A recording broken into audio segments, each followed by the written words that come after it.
C'est vrai, toi et moi, nous sommes devenus comme un maître et son élève. Mais leur relation était un peu différente de la nôtre. Différente en quoi?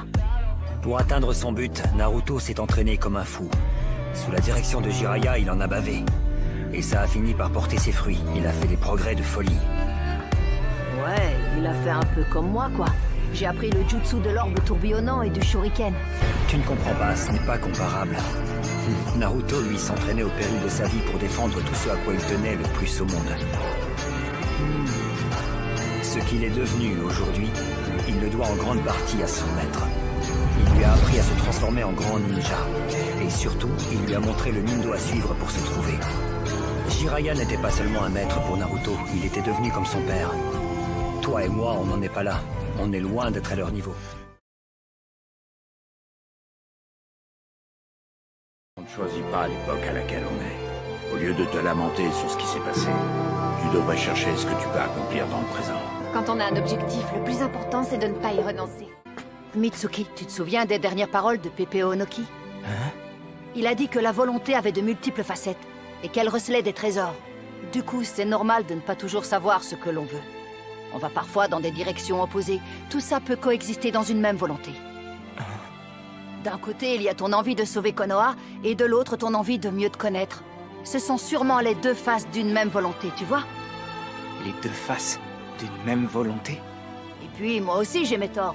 Je croyais te connaître, mais je n'avais vu qu'une partie de toi. Tous les deux, on en a fait qu'à notre tête. Oui, sûrement. Alors tu crois que nous pouvons redevenir amis comme avant? Non, ce ne sera plus jamais comme avant. Hein? Nos liens seront encore plus forts après ce qu'on a découvert sur chacun de nous. Merci, Boruto. Je suis comblé.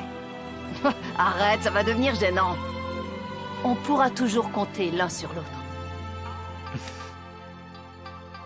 Dites donc, les garçons, faites pas comme si j'existais pas. Pardon, Sarada. Bah, qu'est-ce que tu fais là? Tu nous espionnais ou quoi? Moi aussi, je souhaite qu'on puisse compter les uns sur les autres. C'est gentil. Merci à vous deux.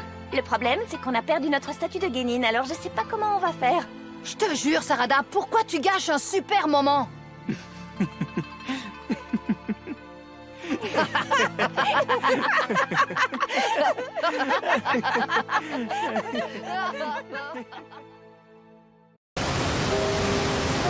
Papa, j'aimerais bien que tu me donnes des conseils pour gagner demain.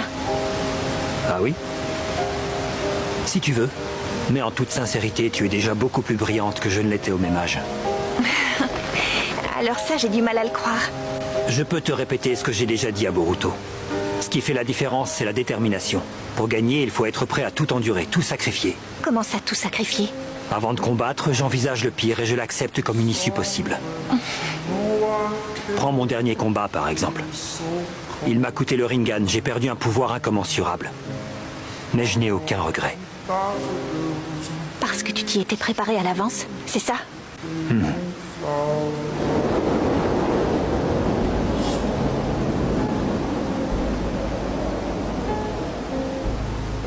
Je comprends. J'ai la même détermination en moi. Il a des pouvoirs déments, c'est dans son sang, il fait des trucs de dingue. Et puis, on ne sait rien de lui. On ne sait pas d'où il sort, ni qui lui a fait ça, ni ce qu'il veut ou ce qu'il pense. Et avec un corps pareil, je n'imagine même pas de quoi il est capable. C'est clair. Mais sais-tu qu'autrefois, il y avait à Konoha un orphelin qui se trouvait dans la même situation? Quoi? Change pas de sujet, c'est trop facile. S'il te plaît, écoute-moi. Ce garçon possédait une force prodigieuse malgré lui. Les gens s'en méfiaient et le traitaient en paria, et l'orphelin n'avait personne vers qui se tourner. Il souffrait terriblement de sa solitude. Ce paria... C'était toi, papa? C'était moi. Crois-moi, ce n'était pas facile tous les jours. Je ne supportais plus les regards noirs qu'on me jetait. Les insultes me faisaient beaucoup plus mal que tous les coups à l'entraînement. Heureusement, en grandissant, je me suis fait des amis à l'académie. Sans eux, je crois que j'aurais pu mal tourner. Je suis désolée. Mais aujourd'hui, je comprends mieux pourquoi les villageois me fuyaient et disaient du mal de moi, même quand je n'avais rien fait. C'était un simple réflexe de protection. Je leur faisais peur tout bêtement. Et ils n'avaient pas tout à fait tort. Je ne contrôlais pas du tout la force que je portais en moi. Et le démon renard s'était déjà déchaîné et avait tout ravagé. Je te dis tout ça, Boruto. Parce que tu es mon fils. Et si possible, j'aimerais que tu ne bascules pas du côté des peureux. Parce que rien n'est écrit à l'avance. Au fait, Boruto, tu ne m'as pas dit, tu as choisi ta voie? Quel est ton Indo? Mon Indo? Je sais pas, j'y ai pas réfléchi. C'est un truc de vieux. Je crois pas trop aux techniques d'auto-persuasion. Je vois.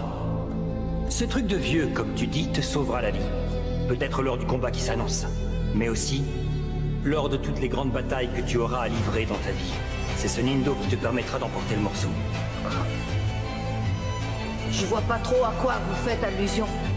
Tout s'éclaircira le moment venu, quand ce sera à toi de prendre le relais. Je t'ai dit que tu avais les ressources nécessaires. Fais-moi confiance et viens.